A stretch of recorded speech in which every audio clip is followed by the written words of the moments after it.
Hello, Legion, this is Hadrian. Thank you for being here. Let's play some more Stellaris in our Roma Galactica series. I have no idea what planet we're looking at right now. I found it and I was like, this is where I'm going to open the episode. Why? Because it just looks damn good. There's a planet that's blown itself apart right here, and, well, maybe something else blew it apart. I don't know. And a pulsar in the background. Where are we? The Dodanum system. Right here.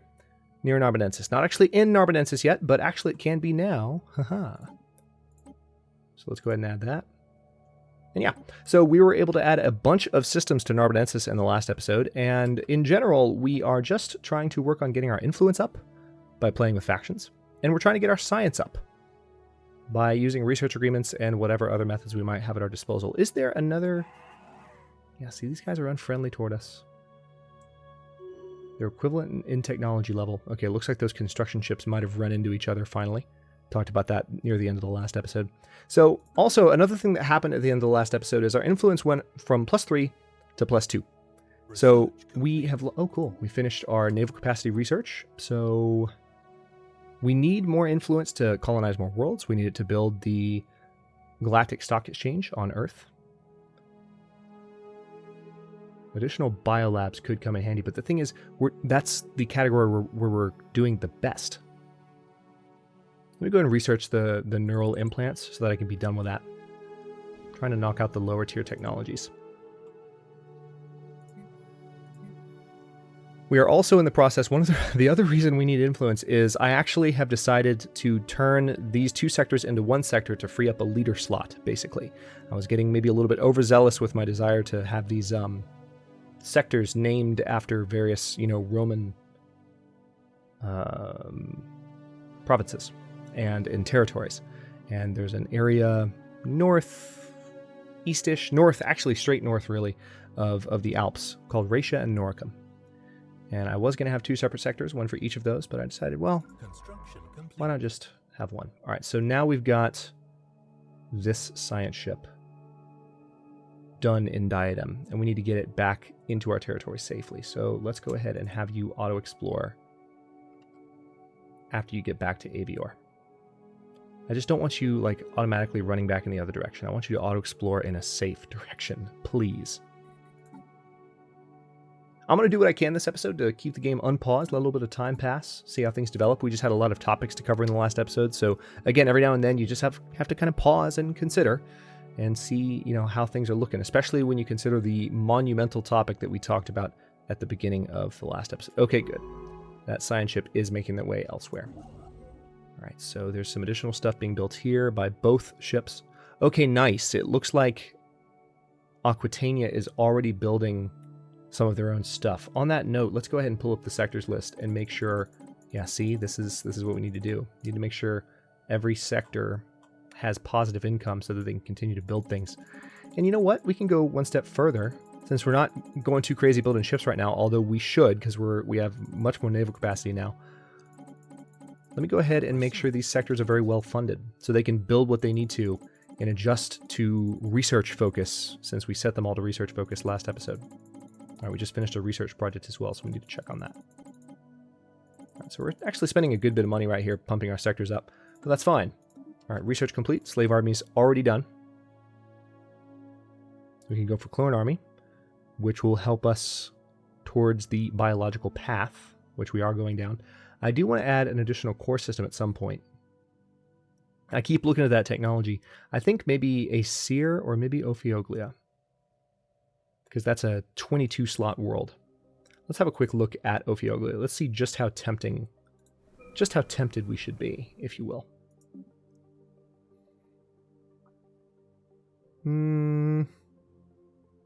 Nothing spectacular, just science, food, and minerals.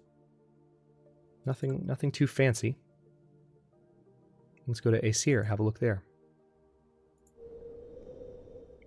Same. Well, no. Alien pets here, so additional unity from Aesir.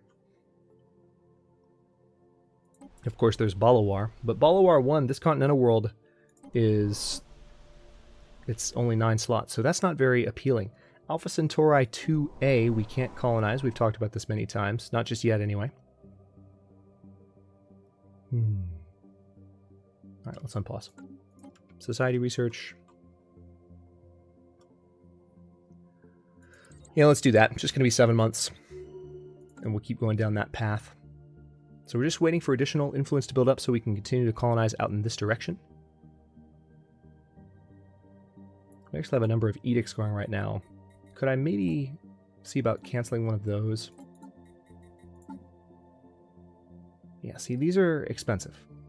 Survey speed and anomaly discovery chances is going to help right now. I need to keep that running, but maybe information quarantine. We were doing this in order to keep factions kind of in line, but I'm starting to...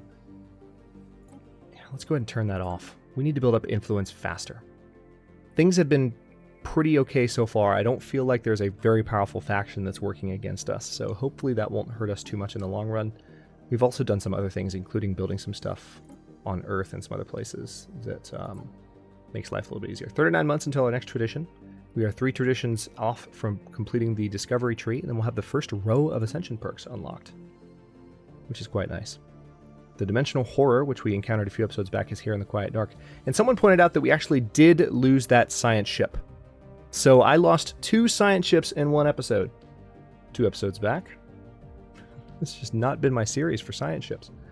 So the tundra world here is potentially one that we should colonize in order to gain more territory. And we can. It would take 35 influence. But again, another thing we need to do with our influence as well, on top of what we already have on our list, is we need to transfer these systems over to Ratiate Norcum. Let's go ahead and work on that, because this is going to help us get more influence too, especially with that faction that wants a governor in every sector. We should be focused on that because we're talking about long-term influence gains. So Ratiate Norcum, I just want to add some systems to you. So again, this is going to cost 25 influence per planet. Let me go ahead and transfer. Oh wait, why is it not? What?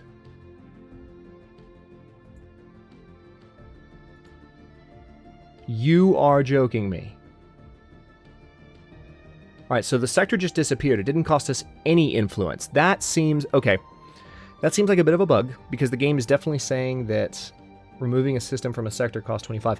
Maybe that's only if you don't give it to... okay, if this is the case, then you guys were probably screaming at me in the comment sections in the comment sections for yesterday's video, which I actually just recorded a second ago.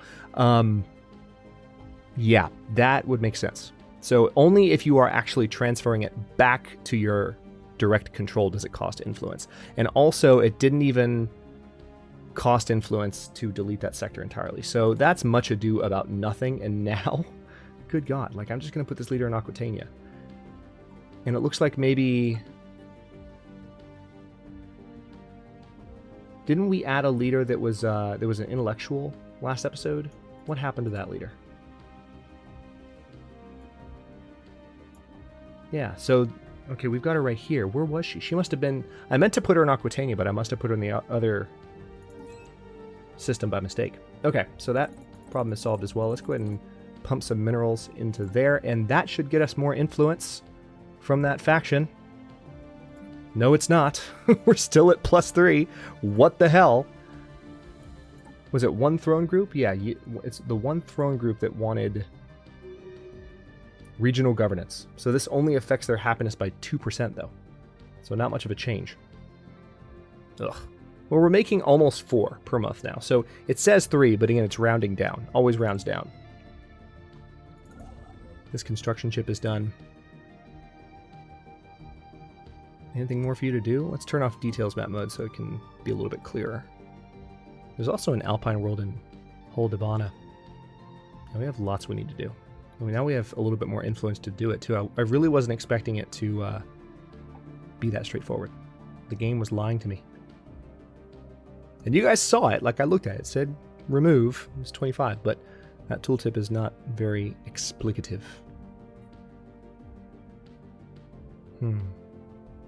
We haven't improved these worlds just yet, but I feel like I have queued those orders up at some point in the past. Oh, looks like we haven't.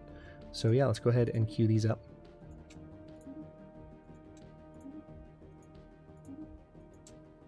And that's just a little bit outside of our territory, but we'll unpause and keep the game moving. What do we have here? Clone Army and Clone Vets. Clone Commandos, this gives us access to the gene... this is the rare technology, so...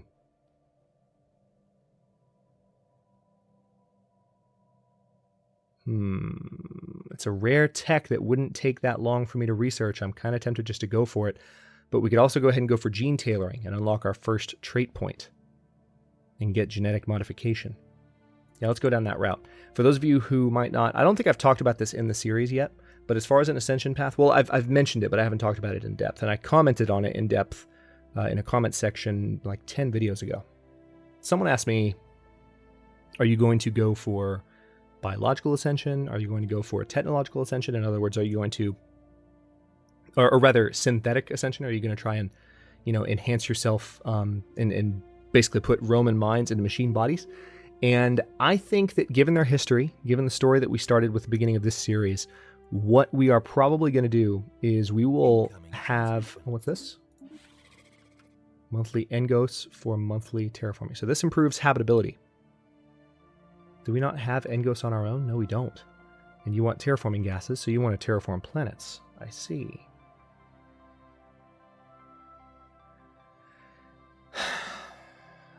Yeah, I'll go ahead and take it. And that's actually going to make a lot more worlds colonizable to humans. So some of the red worlds that you saw earlier are now going to pop up as yellow. Like when I do this. Actually, a lot of them are still red. But yeah, in particular, where it's going to help is Alpha Centauri 2A, which we could technically colonize now. See? We can colonize it because of that 5% extra. So anyway, as I was saying, what we're going to do with the Roman Star Empire is, these are definitely still humans, and the world has been through a lot. The world's been through a nuclear holocaust, and they've reunited Earth. We've started this grand empire. I don't think they're going to be willing to completely and utterly and totally walk away from their humanity. I think they're going to be interested in doing what they can to kind of get their emotions under control, because obviously it takes a certain level of stupidity, a certain level of animal primal rage to destroy the world in nuclear fire. And that's what they want to get rid of. They don't want to get rid of their flesh and blood. They want to get rid of the component of their minds that is so weak that it is so prone to just being overridden, to their logic being overridden by their feelings, right? That's really what causes a lot of humanity's problems, in my opinion. Anyway, in my estimation, and just 30 years of life on this world. But anyway, as far as the way this story is going, that's, I think, the way we're going to go. So we're going to go for a biological ascension path. We are receiving a weak signal from the surface of this moon. Research it then. And let's also go ahead, before any more time goes by, let's jump into our ship designer and see what we might be able to do about these. So someone was talking to me about this. And first of all, I realized that a few episodes back, I was actually looking at basic bombers when I meant to be looking at improved bombers. My bad. But one interesting thing to note here is that amoeba flagella are 4 units per little installation here. Okay, so we finished construction. Let me pause the game while I talk about this. Fighter wings are 8. Okay. So these actually do more damage than the flagella. So I'm actually going to implement the fighter wings. That actually takes up a little bit more power on this is the Hadrian class cruiser that we just added them to. So save. And then the Trajan class does not have any fighters. Now, I think we have a battleship. Yeah, our 2 battleship models also have fighters. So we can do fighters and bombers on the Augustus class. Now we're going to need more power for this, unfortunately. So this thing's probably going to lose some shields. Yep. So bombers do more damage. They ignore 50% of armor and have 100% shield penetration. They actually have more hull points. But again, they have lower evasion. They're easier to destroy. Let's go ahead and put some bombers on this ship. And then, yeah, as much as I hate to do it, I'm going to go ahead and remove one. I hate this. I'm going to remove one of these, and we're going to replace it with an antimatter reactor for now, which is going to give us a lot of extra power. Is there nothing else we can do to compensate for that? These are all large slots, so I can't play with slot size to mess with that. All right. All right, we'll go with that for now. Not thrilled about it. It reduces our shields on that ship, and it's already kind of a support type ship, so I wanted to have as much defensive capability as possible. Then we're going to look at the Julius. And we're going to, yeah, this ship does have extra power, so let's just put, tell you what, let's put bombers on the Julius. I like that idea. That way when we have a diverse fleet of cruisers and battleships, we'll have a diverse fleet of fighters as well. So anyway, we got those designs taken care of. We are working on the 0-point reactor, gene tailoring, and advanced strike craft. So we're actually going to have better strike craft very soon. Ancient survey marker.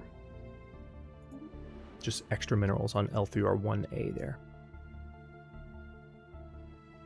I had someone earlier today, this would be 2 days ago for you guys, but earlier today I had someone just comment on just how utterly gorgeous this game is, and I could not agree more. We still need to colonize more here. We've got more influence now, so how much influence do we need to build the Galactic Stock Exchange on Earth? I think we're ready, as a matter of fact. So, System survey hang on, let's pause the game and consider what the best spot. So we have a power plant here. If we were to replace this, yeah, we can totally build it. Earth's power contribution would go down, but we would get an energy credit modifier plus 10% for the entire... yeah, just things get much better. So, interesting. Administrative operations decrease by 10% when you build clone vats. But only on this planet. What does that mean?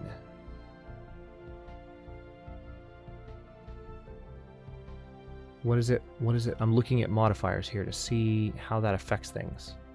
I'm not seeing anything that's negatively impacted by administrative actions. Commenters, talk to me. What does that mean? I don't understand. It doesn't freaking tell me. All right, let's build the yeah, we're going to replace this with an empire-wide bonus. We also need to build a mineral processing plant on Earth. Good God.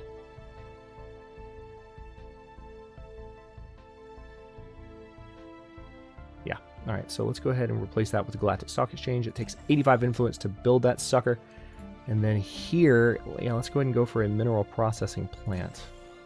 It might reduce our energy, our mineral output from that slot, but I think it'll be better overall. And then do we need one here as well? I'm guessing we do.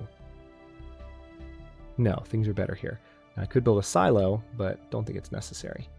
We don't have a symbol of unity on this planet yet. Interesting. We do have the art monument. Okay, let's unpause. Let's let some things happen. We're getting 3 influence per turn, and hopefully more. You guys would not be interested in a research treaty, would you? No, not even a little bit. Screw you too. What about... I don't want to talk... Well... No, I definitely don't want to talk to the Plymouth Order. Their showing is inferior to us. So their tech level is equivalent, and their naval capacity is pathetic. So we could run them over in a war for their territory. All right, so I'm going to let some influence build up for the remaining minutes of this episode, and we're going to try and expand a little bit further in this direction, because we've been doing a lot of review over the last episode or two, and I think part of that is in response to comments and just thoughts and wanting to talk to you guys, which is fun, but I think also it's in response just to the fact that things are, like I said, kind of crazy right now. So let's go ahead and go for... We could unlock the impulse thruster, have better... Yeah, let's go ahead and do that. We can have better engines on our ship. So now we have better fighters, and those should have been auto-upgraded, if I'm not mistaken. So let's take a look at our ship designer. No, not upgraded just yet. So the advanced bomber wing takes up how much power? Let's just add it and see what happens. Yeah, that's what I was afraid of. Takes up even more power than before. So let's go ahead and... That's why it didn't auto-upgrade, because there's not a better option, really. I could reduce the armor on this thing, but I've already reduced... Well, no, this one actually hasn't had a reduction yet.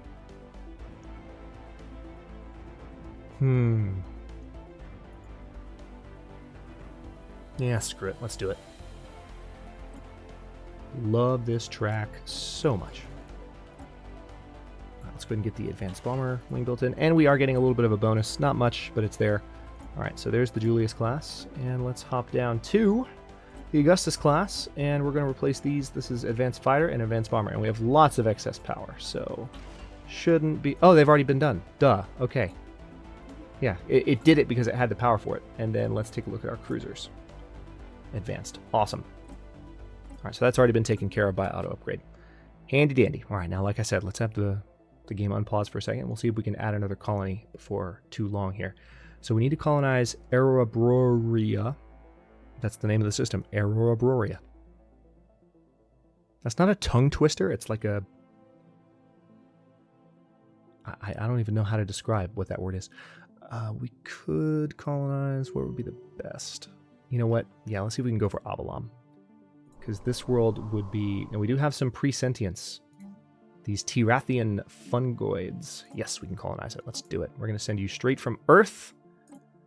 You're going to colonize... Someone asked me, what are the benefits? Like, how do you determine where you place your colony ships? And they were asking you guys in the comment section, which is cool. I always like seeing those kind of interactions too. But just to speak to this, because it is useful information, remember, your colony ship not only determines the location of your capital for the rest of the colony's life, but also it gives adjacency bonuses to any nearby tiles. So whenever I'm placing the colony ship, I'm thinking in terms of which tiles on this planet that I have access to do I most want to see boosted?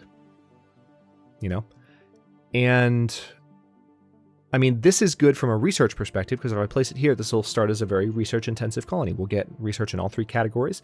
These numbers will be higher because of the adjacency bonus, and it will be productive in terms of minerals. Then later on, we can, expand there. But then I could also, put it up here, which is not the best, because then only 2 tiles would get a bonus from it. But then, those 2 things would get a bonus. I could put it here, and then it would improve the minerals as well as improving these minerals, this science, this science. I feel like this tile might be the best overall. We don't have access to some of these tiles because of the blockers that are in place, but that's generally what I try to do. And this is a desert world, so this is Avalon Ignis. Let's go ahead and unpause, and maybe, just maybe, that colony ship will make it out there before the end of the episode. Maybe. We'll see. Yeah, it seems like... Are you in our territory yet? Damn it, you're not, but you are. So pretty soon that is going to be in our territory. We're going to get more minerals out of that. So we need to expand in this direction. And this will pretty much lock down this arm of the galaxy for the Roman Star Empire, at least this part of it, which is quite nice. Nice. All right, so now we have access to an extra trait point, so we have a decision to make there before the end of the episode. Okay, I guess I'll go for the extra core system now. 16 months away is not even that long. All right, to conclude this episode, let's take a look at our very first gene modification of the humans. So we have 1 trait point. Right now, humans, and I said this in episode 1, humans have the exact same traits that vanilla humans do in Stellaris. I did that on purpose. These are the humans. This is how Stellaris views the humans. They are nomadic, so they are able to migrate more quickly, and they resettle at a cheaper cost because they're nomadic. They like exploring new places. They like going to new places to live. Now, they're also quick learners, so the leaders gain in experience faster, 25% faster, in fact. So now we can actually change their preference type. As you can see, this changes, how much they like certain other worlds. I'm not going to do that, but it's kind of cool to see that you can do it. And then down here, we have bonuses to engineering output, to physics output, to natural sociologist output. We have rapid breeders. So this would make us like rabbits, and our growth time will go down by 10%. Talented gives us additional leader skill levels. Now we could always save up for an additional trait point and get some of these nicer 2-cost or 3-cost traits. Like intelligent, for instance, would be wonderful to have as far as catching up research wise, because all of our scientists, it's like the species trait that the Gurite have. And this seems in line, narratively speaking, with what we wanted to do earlier. So we could go for strong, right? And when we get strong, we do better army damage, but we also have the benefit of being able to extract more minerals. Communal just makes us all happier. Charismatic makes other species happier with us. Conformists and venerable are out of reach. But conformists would kind of be nice in a way too, because that improves our government's ethics attraction. It makes it less likely that factions will develop and become strong. Then, of course, resilient. I love using resilient because it basically doubles garrison health. It just makes it like defensive fortifications are just improved so much. And then finally, conservationist. And this reduces consumer goods costs, which again, we don't have a problem with our minerals income right now. And our minerals income is actually fantastic. But I think actually what I want to do, I don't think I'm going to modify humans right now. I'm going to wait for that second point because it's probably not too far off now that I've said that's going to take forever. And then we're going to add that, I want that intelligence. I want that research boost. I think that is really what we need to do. We've got a pirate fleet out here. Let's get some combat in before the end of this episode, shall we? So we've got Classis Missinensis, which is made up of Augustus class and Julius class battleships, as well as Trajan class and Hadrian class cruisers, and Justinian class and Tiberius class destroyers. Oh yeah. Oh yeah. We're going to send this fleet into battle. You guys do your upgrades first. Take care of those first. Before I cut this episode, we're going to nuke those pirates. It's a good pirate fleet too. It's not going to be a pushover. This is several ships. So this is going to be fun to watch. We haven't had combat in a while. We've had a lot of discussion and other types of content. So let's have some good old fighting. New species. Oh no, I hate when this happens. It's inevitable that it happens when you start researching modification. Many of the human inhabitants on Niamba Glacius have turned to genetic modification to help them cope with the planet's hostile environment. The changes they have made to themselves are being passed on to their offspring, and their physical appearance is changing at an alarming rate. They have started referring to themselves as human illustratum. So let's have a quick look at that. That's a bit of a derailer, but we need to look at this. Human illustratum are resilient. They are slow breeders. That's good. And they're enduring. So if they ever rebelled, they would be tough to conquer. There are currently just 2 in our population. By the way, someone was asking me about the demographics of the empire. They've asked several times. They want to know, how much population, how big is the Roman Star Empire? We've got 310 pops across 36 worlds. So we've got 36 colonies altogether, and we have 310 population. Now let's assume, each population is, if we're looking at Earth has 16 pops on it. So, maybe a pop is 500 million. I don't know about that. That seems a little extreme because you're sending an entire pop to settle on a planet like, 500 million people to start a colony doesn't seem right. So there's not really a way to quantify that. But anyway, let's get back to combat. We're getting to that point in Stellaris where there's just so much detail to discuss and it's fun, but I have to attempt to stay focused, So looks like we have another colony opportunity potentially. Savannah world here we could take.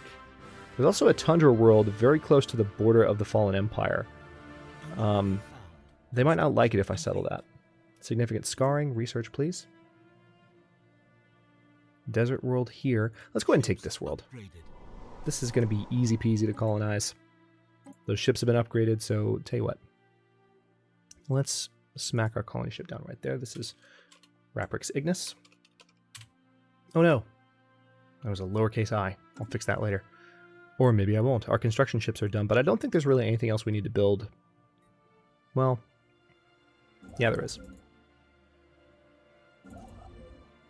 Right, you come over here. There's actually a good amount of extra stuff. Are you in our territory yet? Yes, you are. Go. Go. So it looks like a construction ship belonging to the sector is already at work. That's what this blue indicator is. Let's keep the game.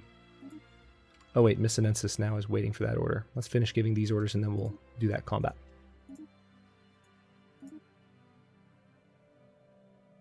Alright, Bozkarat. So far, another thing I'm not seeing is a lot of new special resources. Not yet, anyway.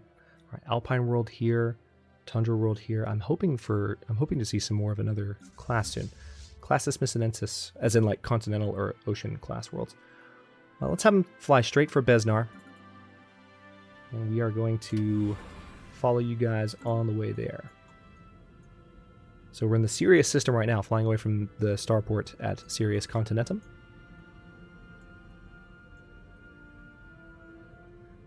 I will admit that the purple engine trails are growing on me a little bit, but I still want the ability to customize the color. I don't want it irrevocably set to the flag color of my species.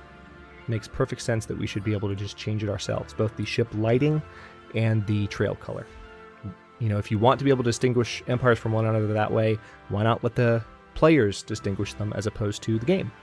Makes sense to me. And it seems like it would be a simple RGB decision on the part of the player, like pick a color here and this will be the color. I don't see it changing the checksum. I don't see it changing, anything memory related to the game or performance. It would be exactly the same. We would just have customizability over it. All right, let's go ahead and build a research station here. Looks like we can go ahead and upgrade the reassembled ship shelter into a full colony, which is great. And actually, I haven't cleared these yet, so let's do this while we're waiting for these ships to travel. That's going to be good for Unity. Obskyke Ignis can do more upgrades, as can this tile. Hydroponics farm, please. Nice. Anything on Baltris, Sasharim? Alright, this colony ship is on its way. Now let's upgrade that to the next level of mineral processing plants. Alright, we're still just bringing in 3.87 influence per month. Alright, I know we're following that particular ship, but I just want to make sure there's nothing else going on elsewhere. Alright, colony ship's on its way to that planet as well. Alright, there's our fleet. System survey complete.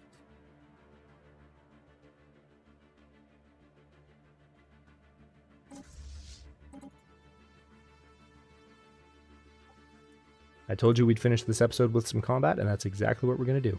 Construction complete. This is actually the star we started out on. Research complete. Nice. New core sector systems. All right.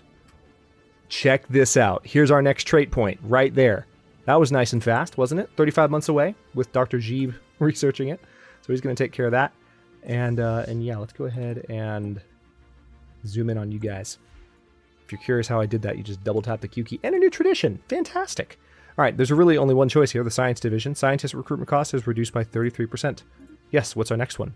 Leader skill levels increased by 1. And then finally, assisting research actually improves planetary happiness. And having the full tree will improve research speed by 10%. So we're doing a lot to improve our research capabilities, all in all. We're attacking it from multiple angles.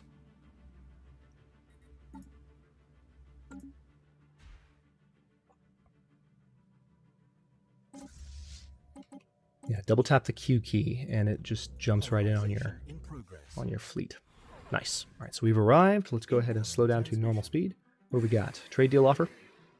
Urantic crystals. Oh, whoa, whoa, whoa, whoa, whoa, whoa. You're willing to give me Urantic crystals and 0? And you want Teldar and Aurelium. So you want something that'll improve your weapon damage, but you're giving me something that's going to improve my sensor range and my FTL speed for 10 years? Sure, let's do it. Meanwhile, Construction complete.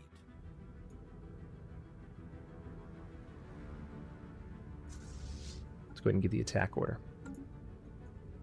This is our most diverse fleet that we've ever attacked with. God, look at those. Are these the, this is the Valorous. One thing I haven't done as much is pay attention to the individual ships. They all have their own names, as determined by the game. This is the Augustus class Valorous. You can tell the Augustus class because these giant front ends. And then there's Julius class ships right here. They actually all have pretty giant front ends. The Julius class are the ones with the wider front ends, like so. The Augustus are, I believe, are artillery class ships.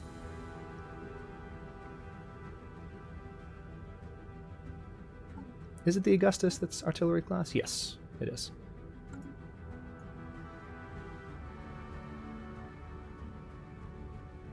Let's turn off the interface, shall we?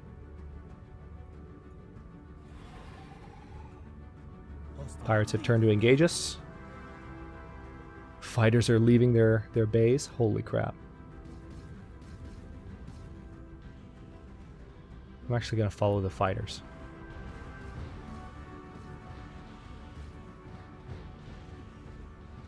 Hang on. If I pause the game, can I...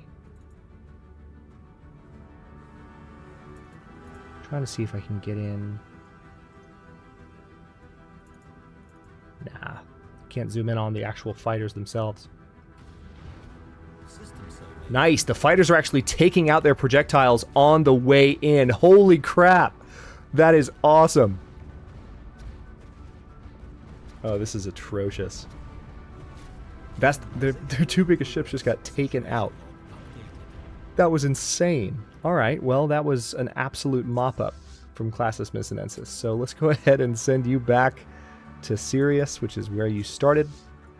And then I believe the science ship in the area will want to collect. So the Zephyr. You go ahead and research there, survey there, and then go back to auto-exploring for me. And on that note, let's take a quick look around. Avalum Ignis is being colonized. Let's see where else we can upgrade stuff, because we have a new colony type here. We can definitely upgrade this. Let's go for, let's keep going for a physics focus. That approach hasn't let us down yet. And then I think we need to do a Unity type building. Oh, we've already built them. Really? Oh, there it is. I couldn't see the symbol of Unity. So we've got the symbol of Unity and the Hypercoms forum built already. So I guess, yeah. Kind of tempted to build the clone batch just to see what happens with administrative operations being reduced, but I'd rather have a science lab here. And then I think, let's go around, do one more upgrade check. This episode is running long, I know, but I don't care. This is fun. Okay, and Avalum Ignis is being colonized, and perfect. We can go ahead and add it to Aquitania, which we're going to do. Or should it be a new sector? Should it be a new sector? If this is Aquitania, we're not going with geographically correct anymore, because if we were doing that, Aquitania would be over here. Actually, Aquitania would be like over here.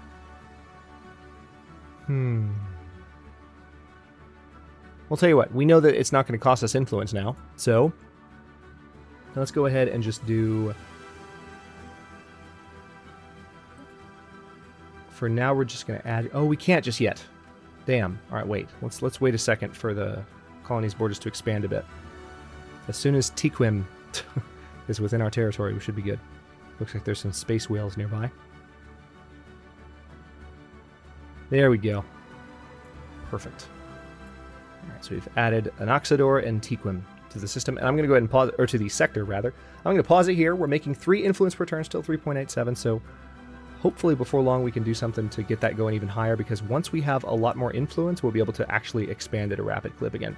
We have found a continental world out here. We haven't scouted it yet, but there is one. So fertile ground out here to be explored. And again, I want to focus on human colonies, not the not so much the Gurites, but we do have that option when we find an area like really far out on the far rim of our space.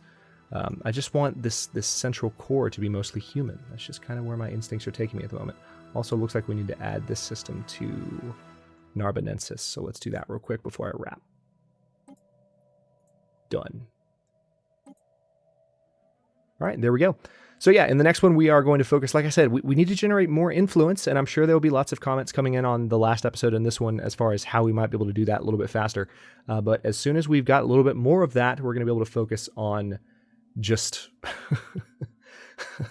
on actually expanding into this area like I've been talking about for the past like 10 episodes now. But I'm really excited about it because I genuinely don't think there's any armies up here.